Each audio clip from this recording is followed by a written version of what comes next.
This gang of nationally integrated makeup men could turn any decent looking person into hideous crimson.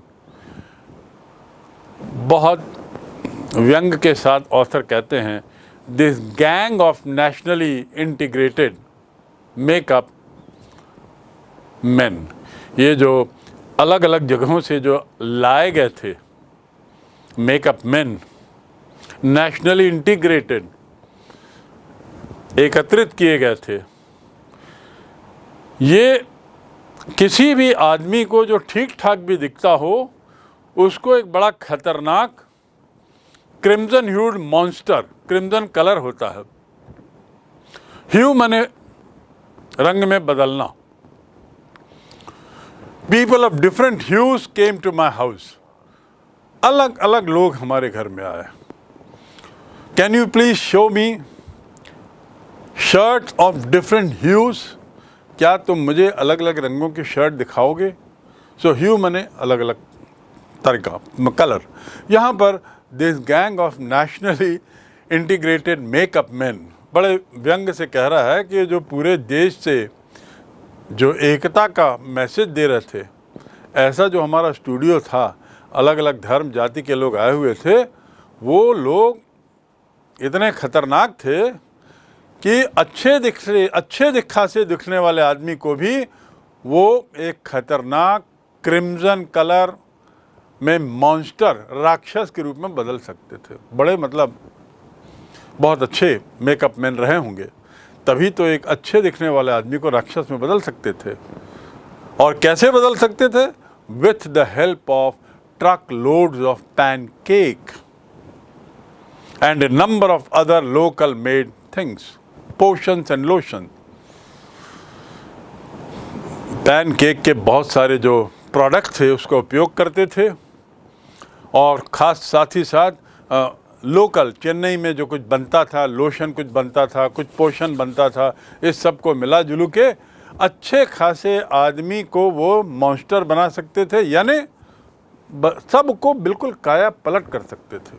They were so good, they were so good at the art of makeup. Makeup बनाने की कला में बड़े पारंगत थे।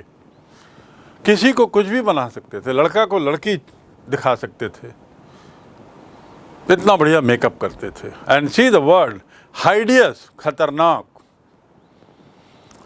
Crimson is the name of A colour, ह्यूड मने में रंगा हुआ, मॉन्स्टर एंड राक्षस, with the help of truckloads of pancake and local potion and lotions. वो भी क्या दिन थे, writer is saying, वो भी क्या दिन थे। Those were the days of mainly indoor shooting. Shooting दो तरीके की होती है फिल्म जब बनती है, या तो आउटडोर या इंडोर। आउटडोर में क्या होता है, hero heroine, character actor actresses, cameraman, makeup man, इसकी पूरी 50-100 लोगों की टीम उस जगह जाती है जहाँ के दृश्य को शूट करना है।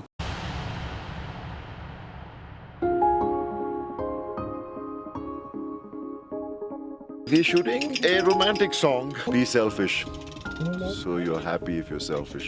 आओ जी मेरा हाथ थामो जी, My first time in Kashmir. मेरे संग संग चलो। और Race 3 में आप Selfish सुनने वाले हैं। It's entirely different from whatever I have done in the past. और थोड़ा वहाँ तसल्ली से। I think पहली बार सलमान भाई ने एक गाना लिखा है। एक बार बेबी selfish होके अपने लिए जियो ना। It's basically like they're not lyrics. I'm not a lyricist. It's just a conversation. These guys have given my name as a lyricist. एक बार baby selfish। It was freezing cold. Split turn. Split and turn. The music box. Music ये box. दो चीज़ आती And drop. हैं and the drop. That was the most difficult part to shoot because where we shot it, it was so windy. सी है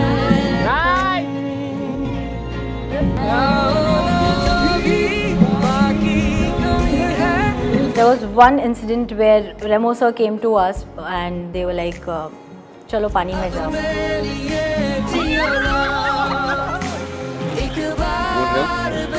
Selfish is everyone's favorite song.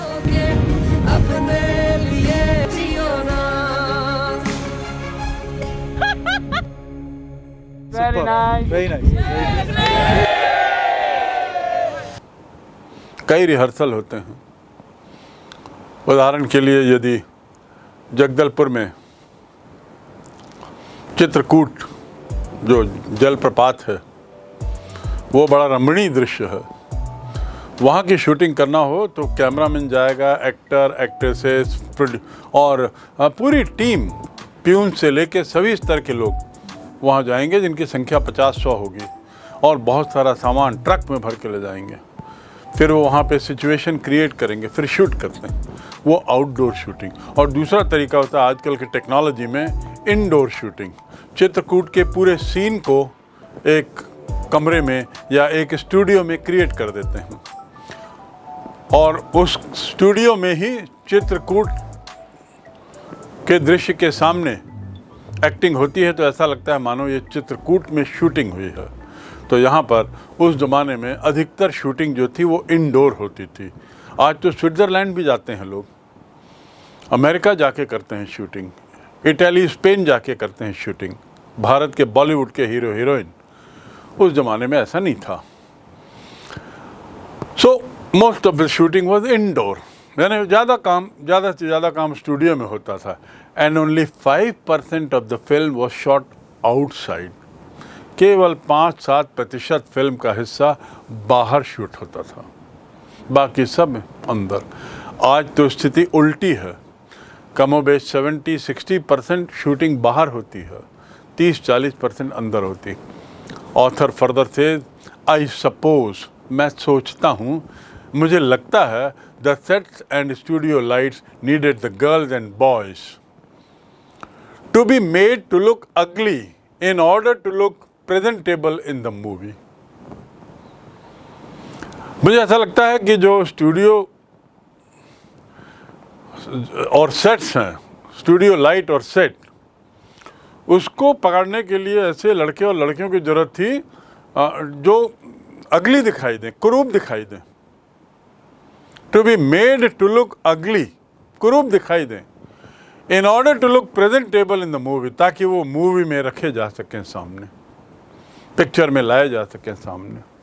ऐसा author का I suppose मतलब मुझे लगता है। क्या तुम खाना खाओगे? I suppose I won't eat, मुझे ऐसा लगता है शायद मैं नहीं खाऊंगा। So this is the use of I suppose. तो यहाँ पर author says that they needed for sets, for holding lights, such girls and boys who should not look decent. They were made to look ugly. Ugly मतलब कुरूप, उन्हें कुरूप बना दिखाया जाता था, ताकि उन्हें प्रेजेंटेबल, ताकि उन्हें सामने रखा जा सके। A strict hierarchy was maintained. एक बहुत कड़ी क्या बोलना चाहिए, पदों का क्रम रखा गया था। मंच सज्जा और स्टूडियो की रोशनी को इस बात की ज़रूरत थी कि लड़के और लड़कियों को कुरूप बनाया जाए, ताकि फिल्म में वे सुंदर, प्रस्तुत करने योग्य दिखाई दें और बनाए जा सके।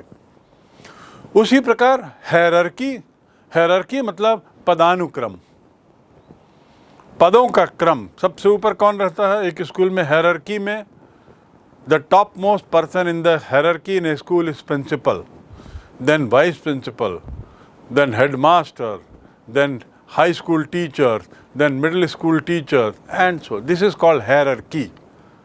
याद रखेंगे, hierarchy यानी पदानुक्रम। So जो मेकअप रूम था, जिसे हम हिंदी में श्रृंगार विभाग कह सकते हैं, तो इस श्रृंगार विभाग में बड़ा कठोर पदानुक्रम था, बड़े सख्ती से पालन किया जाता था। सख्ती से पालन का मतलब the higher person was very seriously respected and orders coming from higher person were very seriously obeyed. The junior cannot dare challenge him. Junior हिम्मत नहीं करते थे कि वो किसी तरीके से उस पर सवाल जवाब करें। The chief makeup man made the chief actor and actresses अगली। जो मुख्य मेकअप मैन हुआ करता था, मुख्य श्रृंगार विभाग में जो मुख्य श्रृंगार करता था, वो जो प्रमुख अभिनेता होते थे और अभिनेत्रियां होती थी, उसका वरिष्ठ सहायक दूसरे नायक और नायिका को, कनिष्ठ सहायक मुख्य हास्य अभिनेता को, इन सबको कुरूप बनाते थे लोग। This is very funny. The chief makeup man made the chief actor and actresses अगली। जैसा मैंने अगली मैंने कहा कुरूप। The junior assistant the main comedian, senior assistant the second hero and heroine.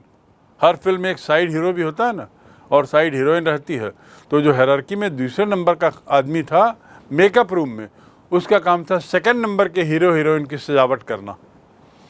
उसके बाद जो और जूनियर आर्टिस्ट होता था जो मेकअप मैन, उसका काम था कॉमेडियन की सजावट करना, आदि आदि। ये बड़ा सीरियस काम होता था, बड़े सीरियसली आदेशों को माना जाता था। ऐसा नहीं कि सीनियर जो जूनियर असिस्टेंट है वो हीरो का मेकअप करने लगे, ना ना ना। हीरो को भी ये पसंद नहीं आएगा और सीनियर मेकअप मैन को भी पसंद नहीं आएगा। They will not like. And so there was a very clear hierarchy maintained. The players who played the crowd were responsibility of the office boy. अब कई बार फिल्मों में भीड़ की जरूरत पड़ती थी। कई बार देखते हैं ना, भीड़ का दृश्य जरूरी रहता है। 20-50 लोग चलते हुए, आते जाते हुए, या कोई भाषण सुनते हुए, आदि आदि। ये भीड़ कहाँ से आएगी? तो इस भीड़ को इकट्ठा करने का काम था एक व्यक्ति का, जिसका पोस्ट था ऑफिस बॉय। और फिर जेमिनी, और फिर ये राइटर आगे कहते हैं कि even the makeup department of Gemini had an office boy. मतलब मेकअप डिपार्टमेंट का भी एक ऑफिस बॉय था। ये बड़ी मज़ेदार बात है, क्योंकि नॉर्मली ऑफिस बॉय जो होता है ना, वो पूरे ऑफिस के लिए होता है, अर्थात पूरे स्टूडियो के लिए एक आध बॉय होना काफ़ी था। लेकिन यहाँ मेकअप डिपार्टमेंट के लिए एक ऑफिस बॉय था। क्यों था? क्योंकि उसका काम था शूटिंग के दौरान जब तब भीड़ इकट्ठी करवाने का, जिनकी ज़रूरत फिल्म में पड़ती है। Many scenes you must have seen which has crowd. So when the crowd is needed, who will bring the crowd? Office boy was asked to bring the crowd, and then writer says it was very funny that even our makeup department had an office boy. On the days when there was a crowd shooting, you could see him mixing his paint in a giant vessel and slapping it on the crowd players. जिस दिन भीड़ की shooting होनी हो, भीड़ का दृश्य दिखाना हो, so writer says very funny कि वो जो ऑफिस बॉय होता था वो एक बड़े बर्तन में पेंट डाल देता था, पेंट डाल के उसको खूब हिलाता था। जायंट वेसल, जायंट माने विशाल, विशाल बर्तन में पेंट भर देता था, और उसके बाद slapping it on the crowd players. और जो क्राउड में, क्राउड प्लेयर मतलब खिलाड़ी नहीं, क्राउड प्लेयर मतलब क्राउड के वो लोग जिनकी ज़रूरत शूटिंग में है, जिनको फिल्म में दिखाना है, उन लोगों पर वो रंग पोत देता था। स्लैप करना मैंने रंग पोत देना। क्यों? अलग अलग रंग दिखाना है उनको, अदरवाइज सभी के सभी तमिलियन दिखने लगेंगे। हो सकता है शिमला का दृश्य दिखाना हो तो वहाँ गोरे लोग हैं, हो सकता है अमेरिका का दृश्य दिखाना हो तो वहाँ भी गोरे लोग हैं, हो सकता है अफ्रीका का दृश्य दिखाना हो तो बिल्कुल काले लोग चाहिए। तो रंगों का खेल करता था ये ऑफिस बॉय, भीड़ को जुटाने का काम, और उसके बाद बड़े बर्तन में रंग भरता था, मिलाता था, और फिर सबको रंग थोपता था। Very funny, very interesting. कैसे पिक्चर बनती है देखिए, बहुत ही बढ़िया वर्णन यहाँ पर है। The idea was to close every pore on the surface of the face in the process of applying makeup. और वो जब the idea was, इसके पीछे तर्क ये था, जैसा I suppose मैंने बताया, ऐसे ही एक शब्द है the idea was। The idea was, मतलब इसके पीछे ये तर्क था, इसके पीछे ये सोच थी कि जो क्राउड प्लेयर्स थे, जो भीड़ में जो लोग थे जिनकी ज़रूरत थी भीड़ में, उनको पेंट स्लैप करते हुए वो हर छिद्र को भर देता था। पोर मने छेद, पोर मने छेद। The idea was to close every pore on the surface of the face in the process of applying makeup. To apply मतलब लागू करना, लगाना। मेकअप लगाने के पहले पूरे चेहरे को के छेदों को भर देना। ऐसा वो पेंट का लेप चेहरे में लगा देता था भीड़ के लोगों को, हर एक को।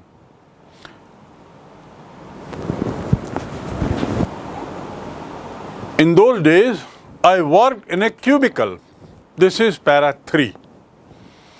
ये समझ लीजिए इस लेख का, इस एक्सट्रैक्ट का तीसरा भाग है जो हम पढ़ रहे हैं, जिसका हम अध्ययन कर रहे हैं। So, उन दिनों I worked in a cubicle. Cubicle मतलब क्या होता है? कमरे के अंदर एक छोटा सा तहखाना, एक कोना बना देना। कमरे के अंदर एक कॉर्नर बना देना, एक तहखाना बना देना। उसमें मैं काम करता था। Ashok Mitran says, 2 whole sides of which were French windows. उस जो तहखाना था, वो जो कमरा था, उसके जो 2 साइड थे उसमें फ्रेंच विंडो था।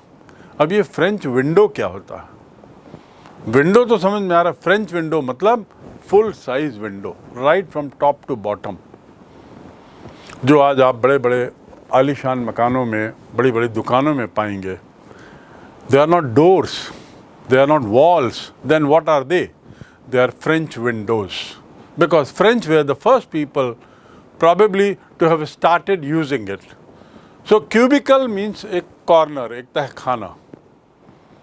बैंक में आप जाएं तो बैंक में कई खंड बने रहते हैं, पार्टीशन से, वुडन पार्टीशन से।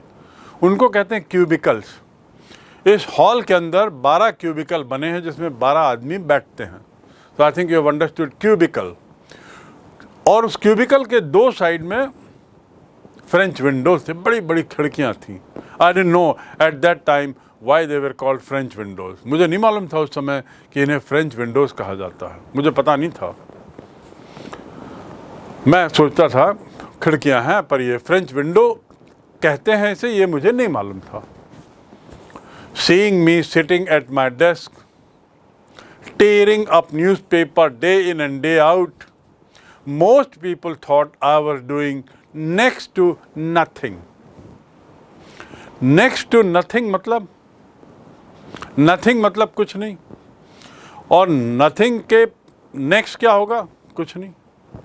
nothing के बाद क्या आएगा? और कुछ नहीं। तो इसका मतलब मैं कुछ भी नहीं कर रहा था। ये वाक्य बड़ा सुंदर है।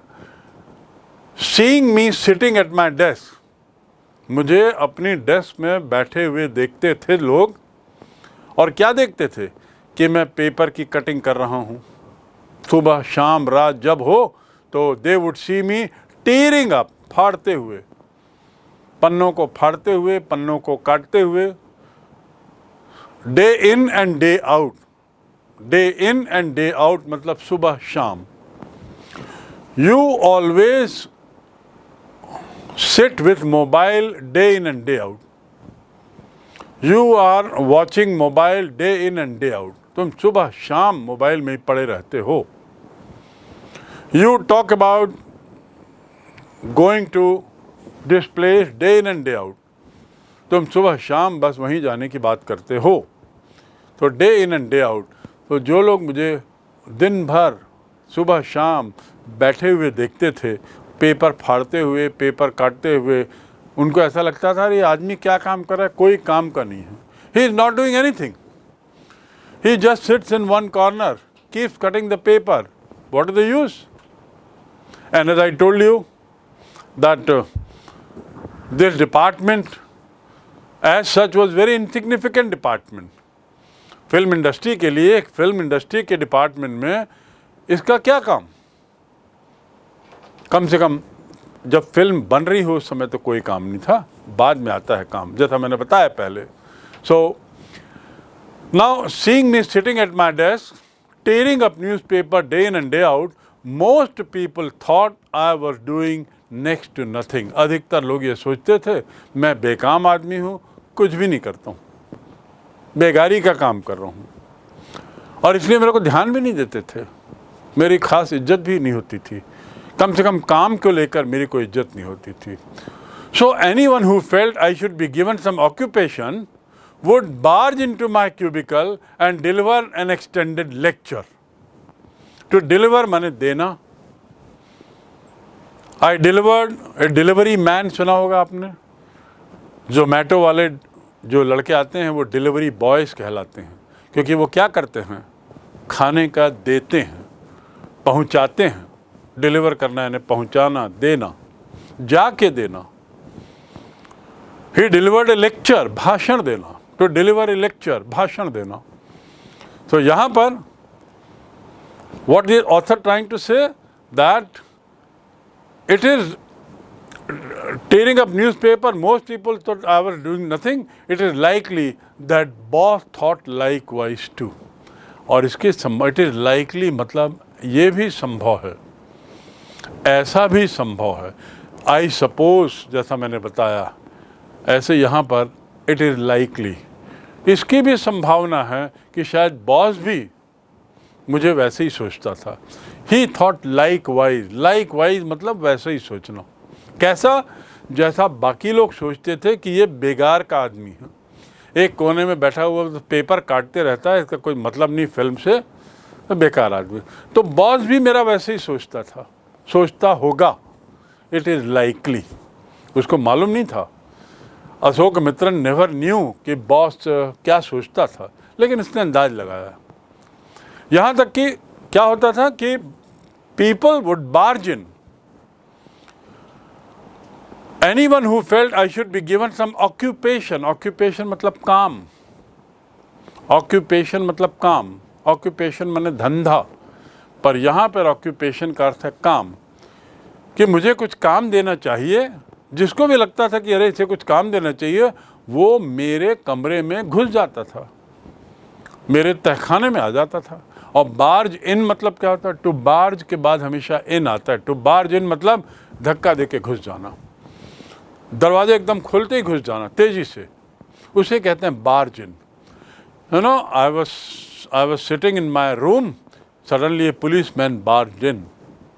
अचानक एक पुलिस आदमी आ गया, जब तेजी से जोर से धक्का दे के दरवाजे को खोलते हुए को धरते घुसे तो उसे बार्जिंग कहते हैं। Don't barge into my room without knocking it, बिना दरवाज़ा खटखटाए मेरे कमरे के अंदर नहीं घुसो, राइट।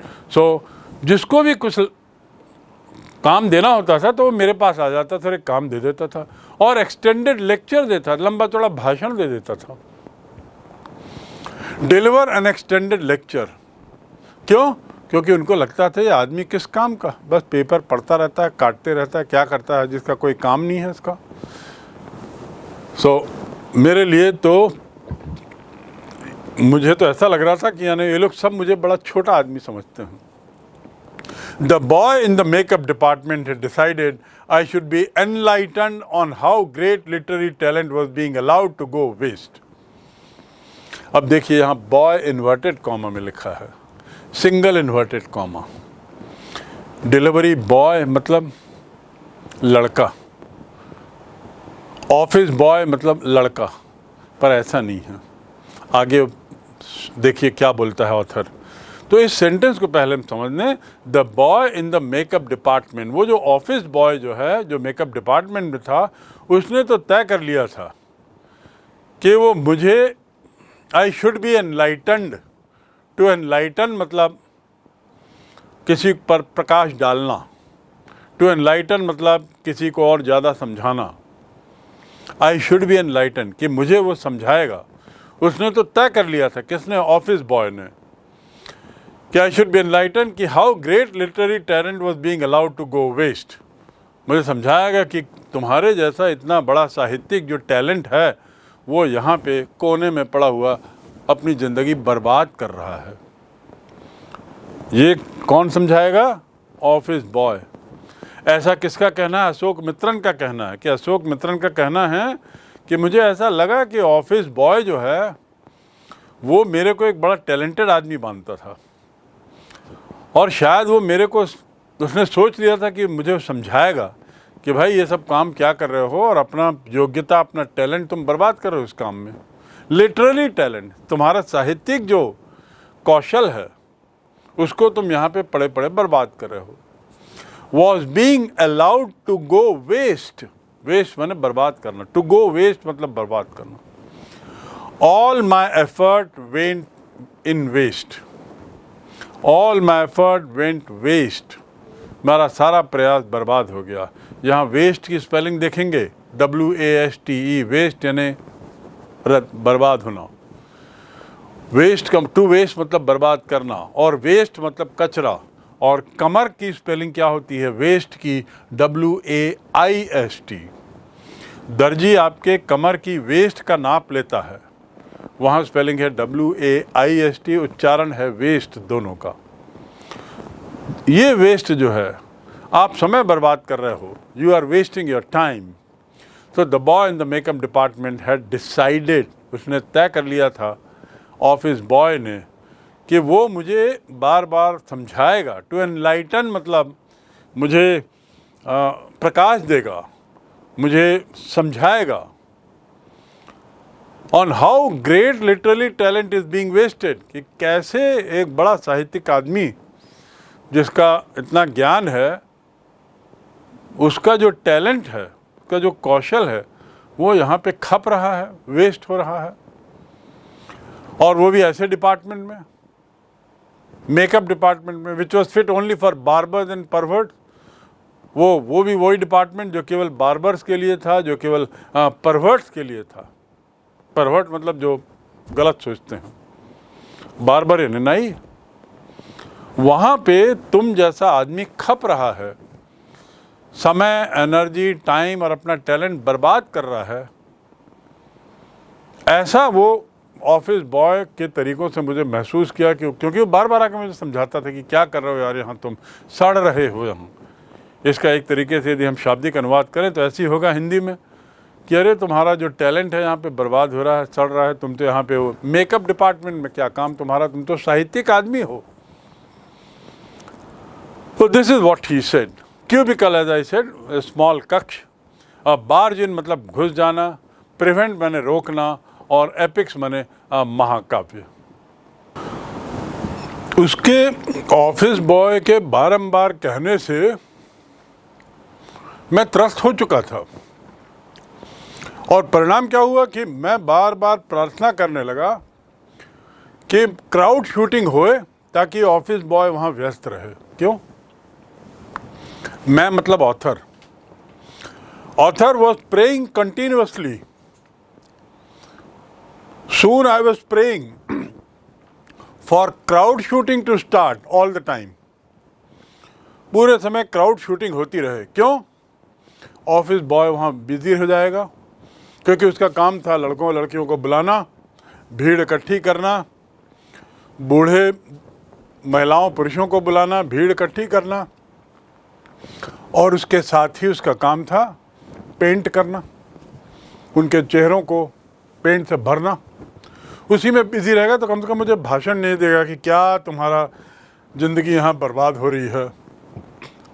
ऐसा बोल के वो बड़ा निराशावादी तरीके से मुझसे बात करता था।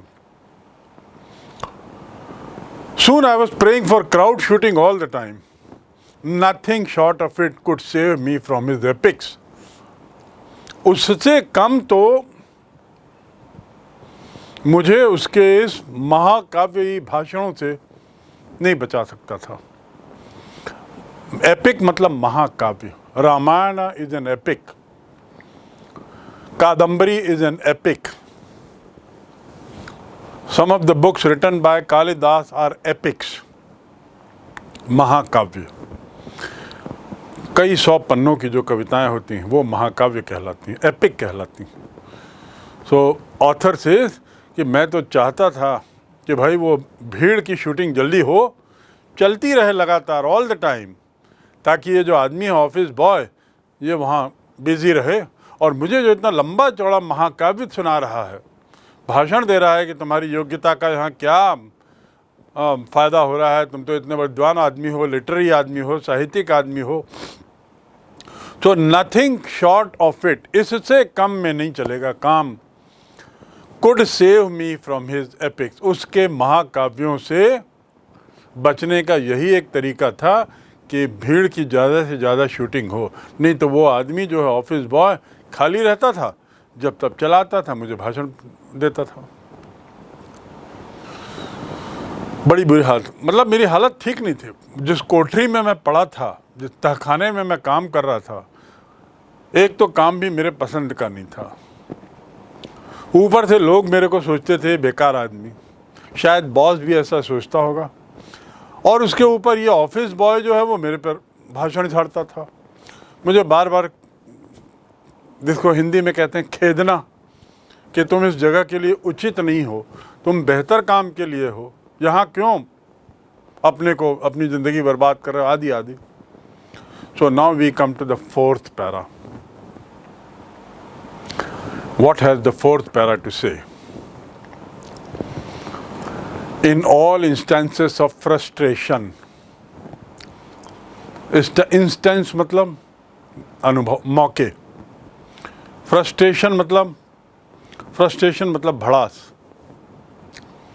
जितने भी भड़ास के मौके हुए, जब भी अपना गुस्सा उतारना होता है, तो you will always find the anger directed toward the single person. लेखक अब कहते हैं कि जब भी अपना गुस्सा उतारना होता है, फ्रस्ट्रेशन उतारना होता है, भड़ास निकालनी होती है, तो अब क्या होता है, सामान्यतः हम एक ही व्यक्ति को पकड़ के उस पर अपना गुस्सा उतारते रहते हैं, होता है कि नहीं? तो the author is saying that in all instances, चाहे कितने भी उदाहरण ले लो फ्रस्ट्रेशन के, you will always find anger directed toward the single person. Anger मतलब गुस्सा। गुस्सा जो है हमेशा किसी एक व्यक्ति पर ही लगातार किया जाता है। ओपनली और covertly, and this man of the makeup department was convinced.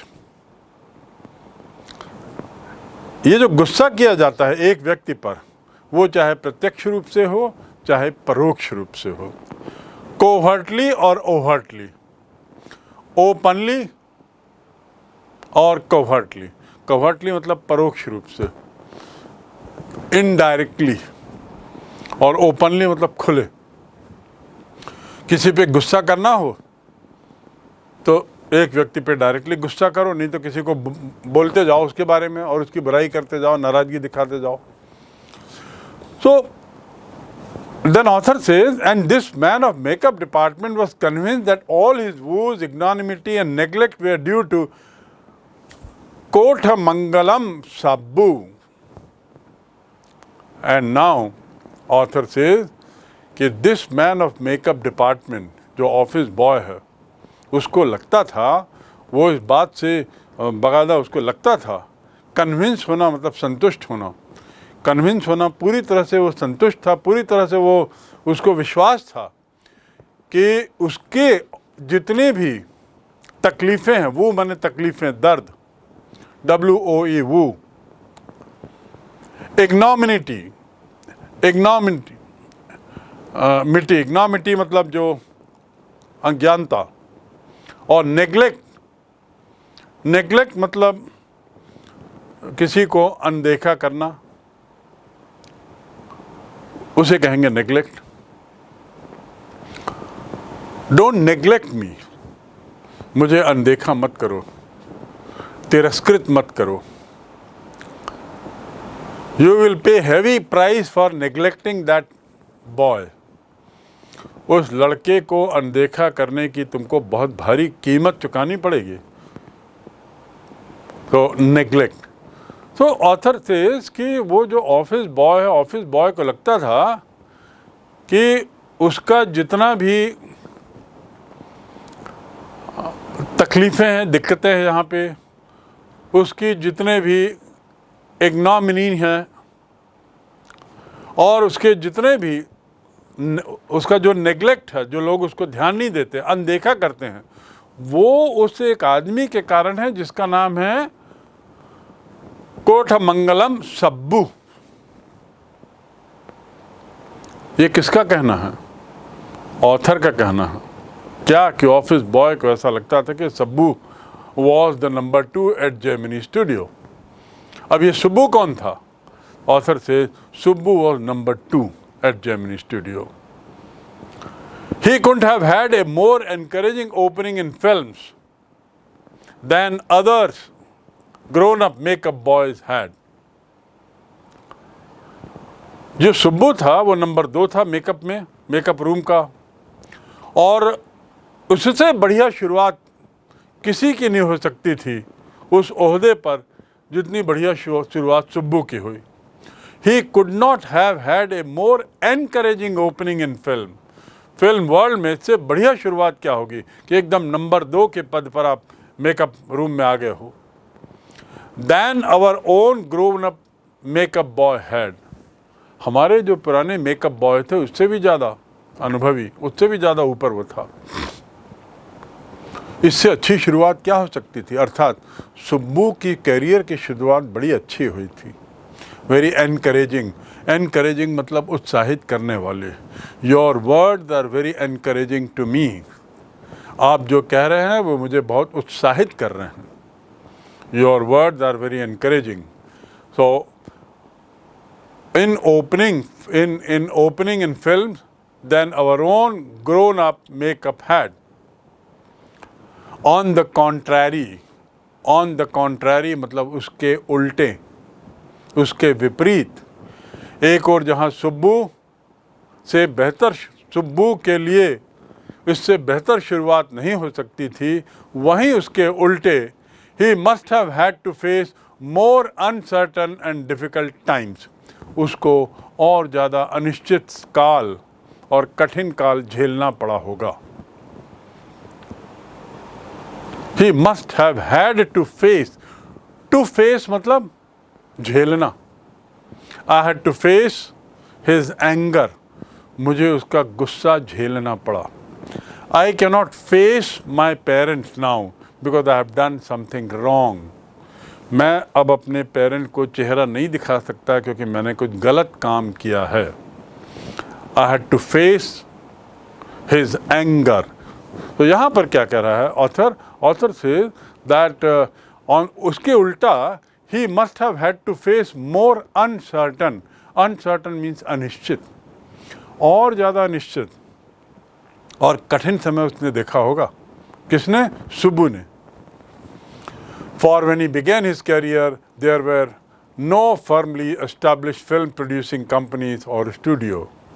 जब उसने अपना करियर शुरू किया होगा उस समय कोई भी ढंग का established, अच्छी तरह से स्थापित स्टूडियो नहीं रहा होगा या कंपनी नहीं रही होगी जो फिल्म बनाती हो।